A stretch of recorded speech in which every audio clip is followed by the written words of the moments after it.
여러분은 지금까지 이런 제품들을 보며 어떤 생각을 하셨나요? 색 잘 뽑았네. 아니면 나 이거 더 컬러 플레이하네. 패션에 관심이 있으신 분들이라면 한 번쯤 해보거나 들어보셨을 말일 겁니다. 많은 브랜드들이 흔히 말하는 재탕으로 비판을 사고 나는데요. 이 브랜드에겐 재탕이 클래식이 되고 그들의 아이덴티티가 됩니다. 독보적인 아이덴티티를 가지고 있는 브랜드를 알아보는 시간, IM 그라운드 엔가 소개하기, 멋을 설계하는 브랜드 엔지니어드 가먼츠입니다.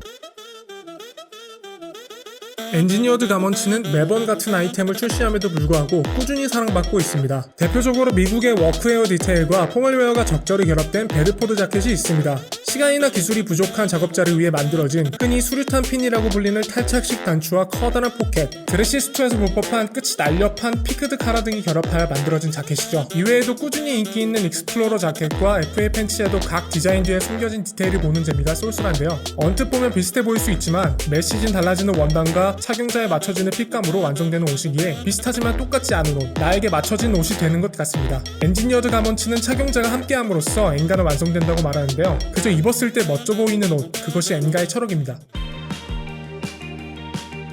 엔지니어드 가먼츠의 역사는 다이키스키라는 한 시골 소년으로부터 시작됩니다. 야구와 자전거 타는 것을 좋아하는 소년에게 인생을 바꿀 두 매거진을 만나게 되는데요. 바로 미국의 패션 등 라이프 스타일을 소개하는 메이드 인 USA와 뽀빠이입니다. 난생 처음 보는 것들이 수두룩한 매거진 속 다양한 미국 제품은 시골 소년의 심장을 뛰게 하기 충분했죠. 다이킨이 패션과 한 걸음 더 다가가기 위해 유니온 스퀘어라는 미국 수입 도매상에서 근무하게 됩니다. 여기서 만난 인물이 그의 패션 소울메이트이자 현 니들스의 디자이너 시미즈 케이조입니다. 이들의 일화는 IM 그라운드 니들스 편에서 언급했었는데요. 자세한 내용이 궁금하신 분들을 위해 링크를 클릭하여 보시는 것을 추천합니다. 비슷한 취향으로 급속도로 우종을 쌓게 된 그들은 후에 유니온 스퀘어 산하의 레드우드라는 편집샵을 운영하는데요. 이때의 경험은 훗날 그의 디자인 철학에 큰 영향을 미칩니다. 마네킹을 어떻게 입혀야 하는지, 제품의 매력을 어떻게 어필해야 하는지 등등 단순히 디자이너로서 제품을 제작하는 것이 아닌 바이어로서 옷을 설계하는 방법을 익히게 되죠. 후에 그들은 독립적인 샵을 운영하기 위해 일본의 전설적인 셀렉트샵 네펜데스를 설립하게 됩니다. 다이킨은 네펜데스의 물건을 납품하기 위해 미국에 자리를 잡습니다.